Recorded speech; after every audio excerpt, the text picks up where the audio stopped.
Hadis yang pertama adalah daripada Abu Hurairah radhiyallahu anhu daripada Nabi sallallahu alaihi wasallam bersabda, sesungguhnya kamu akan bersungguh mengejar kepimpinan jawatan, sedangkan ia akan menjadi suatu penyesalan buat kamu di akhirat kelak. Maka yang sebaik-baiknya adalah yang memberi susuan, iaitu pemimpin yang memberi kebaikan, dan yang seburuk-buruknya adalah pemutus susu, iaitu kiasan buat pemimpin yang memutuskan nikmat kepada masyarakat. Hadis di atas, Rasulullah SAW telah menerangkan bahawa akan ada satu golongan yang tergila-gilakan dengan jawatan pemimpin ini, sedangkan jawatan ini akan menjadi beban kepada mereka sekiranya mereka tidak jalankan tanggungjawab dengan baik. So kalau kita nak jadi pemimpin, nak jadi ketua, kita haruslah tengok diri kita dahulu sama ada layak ataupun tidak layak. Kalau layak, insya-Allah kita akan dengan jawatan pemimpin ini akan menjadi asbab kebaikan kita di akhirat kelak. Daripada Abu Abdurrahman Abdullah ibnu Umar bin Al-Khattab, beliau berkata, aku telah mendengar Rasulullah SAW bersabda, Islam itu terbina atas 5 perkara: naik saksi mengaku bahawa sesungguhnya tiada Tuhan melainkan Allah dan bahawa sesungguhnya Muhammad itu adalah utusan Allah, mendirikan sembahyang, mengeluarkan zakat, mengerjakan hati ke Baitullah dan menunaikan puasa pada bulan Ramadan. Hadis riwayat Al-Imam Al-Bukhari dan Al-Imam Al-Muslim. Hadis ini mengumpamakan Islam sebagai sebuah binaan yang tertegak megah dengan 5 batang tiang. 5 batang tiang ini dimaksudkan adalah rukun-rukun Islam, di mana semua umat Islam mestilah mendirikan rukun-rukun Islam ni dengan penuh tanggungjawab, dengan penuh keikhlasan. Sekiranya mereka melakukan dengan penuh rasa terpaksa, hidup mereka akan mudah goyah dan runtuh. Daripada Ummu Al-Mu'minin Ummu Abdullah Aisyah radhiyallahu anha, beliau berkata, Rasulullah sallallahu alaihi wasallam telah bersabda, barang siapa yang mengada-ngadakan suatu perkara dalam urusan kita ini yang bukan daripadanya, maka ia tertolak. Hadis riwayat Al-Imam Al-Bukhari dan Al-Imam Muslim. Dalam riwayat Muslim ada hadis lain berbunyi, barang siapa yang mengerjakan suatu amalan yang tidak ada asal usul dengan agama kita, maka ia tertolak. Okey, pengajaran hadis yang terdapat ialah Islam ini adalah merupakan sebuah agama yang sempurna, sebuah agama yang lengkap. So tidak sepatutnya seorang itu menokok tambahkannya untuk lengkap, sebab Islam ni adalah merupakan sebuah agama yang lengkap dan sempurna. Sebagai contoh, individu ni dia melakukan solat fardu maghrib dengan 4 rakaat. Sebagaimana kita tahu, fardu maghrib dilakukan 3 rakaat. So kita tidak boleh menokok tambah dalam satu benda itu, sebab agama Islam ni adalah agama yang sempurna.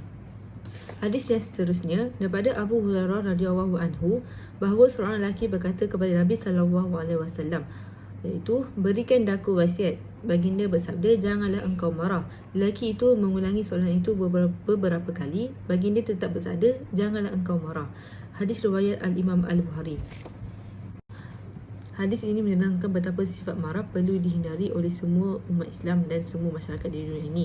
Hal ini kerana dengan marah boleh membawa keburukan kepada diri sendiri dan juga kepada orang lain. Sebagai contoh, kalau kita tidak tahan marah ataupun kita tidak kawal kemarahan kita, ia akan boleh berlaku berlanjutan dan lebih teruk lagi, seperti kita boleh membunuh, kita boleh memukul, kita boleh mencederakan orang lain.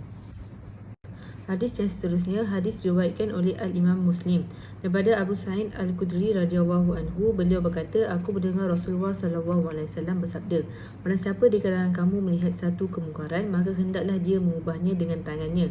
Sekiranya dia tidak mampu, maka hendaklah dia mengubahnya dengan lidahnya. Sekiranya dia tidak mampu, maka hendaklah dia mengubahnya dengan hatinya. Dan sedemikian itu adalah selemah-lemah iman. Pengajaran hadis yang terdapat adalah menunaikan tanggungjawab, iaitu menyeru dakwah kepada orang ramai merupakan suatu kewajipan kepada umat Islam kepada orang luar. Sebagai contoh, menyeru kepada mereka iaitu amar ma'ruf dan nahi munkar. Sebagaimana kalau kita tak mampu untuk mencegahnya dengan tangan, kita bercakap dengan dia, kita mengajak dia ke arah kebaikan. Tapi kalau kita tidak mampu juga bercakap ataupun menggunakan lisan, kita hanya mampu mencegahnya dengan menggunakan hati. Yang hati ini di mana ia merupakan selemah-lemah iman.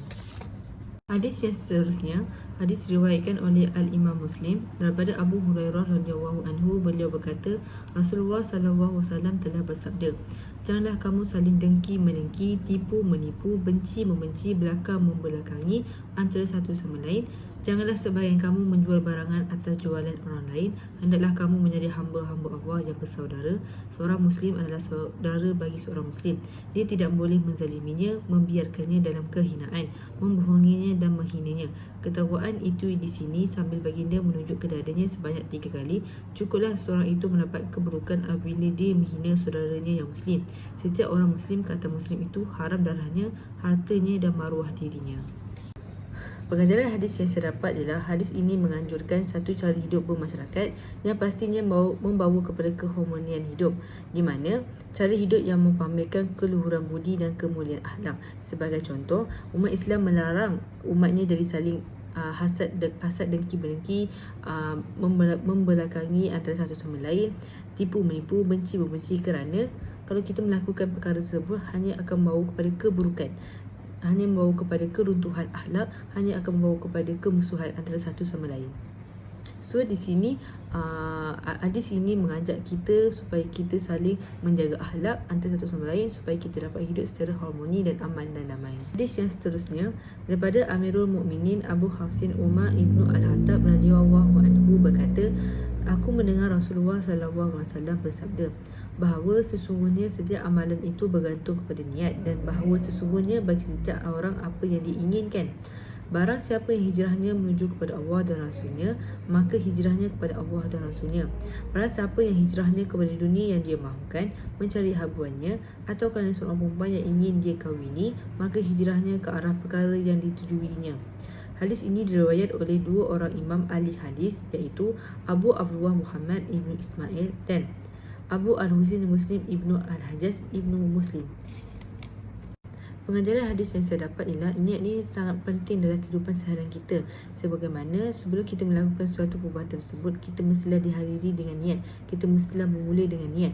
Sebagai contoh, sebelum kita melakukan solat fardu zuhur, kita mestilah dahulukan niat kita, niat kerana Allah Subhanahu Wa Taala sahaja, bukan niat kita nak solat ni kita menunjuk dekat orang, aku solat lah, aku ni alim. Macam tu. Kalau kita niat macam tu, maksudnya kita hanya dapat menunjukkan kepada orang lain yang kita ni solat. Maksudnya kita tak dapat faedah. Kalau kita niat kepada Allah, insya-Allah kita dapat faedah di dunia dan akhirat. Hadis yang terakhir ialah daripada Abu Sa'id dan Abu Hurairah radhiyallahu anhu. Mereka berkata bahawa Rasulullah sallallahu alaihi wasallam bersabda, pasti akan datang ke atas kamu suatu zaman di mana pemimpin-pemimpin mendekati manusia yang jahat. Mereka melengah-lengahkan solat sehingga di akhir waktu. Sekiranya kamu mendapati yang sedemikian itu di kalangan kamu, maka janganlah kamu menjadi pembantunya, janganlah kamu menjadi pengawal keselamatannya, janganlah kamu menjadi pemungut cukai buatnya, dan janganlah kamu menjaga khazanah mereka. Dalam hadis ini menyatakan apabila pemimpin-pemimpin mula mendekati dengan orang-orang jahat, maka urusan dunia akan menjadi lebih teruk, lebih binasa. Seperti ada dalam kisah Firaun yang telah rapat dengan Haman ni, yang mana Haman ni merupakan seorang menteri kepada Firaun, menteri penasihat kepada Firaun. So kalau Firaun dia nak buat apa-apa saja untuk melakukan kejahatan, Firaun akan mengarahkan Haman untuk melakukannya. So dekat sini kita boleh lihat Firaun dan Haman bersama-sama bersama-sama berganding bahu dalam merosakkan kejahatan.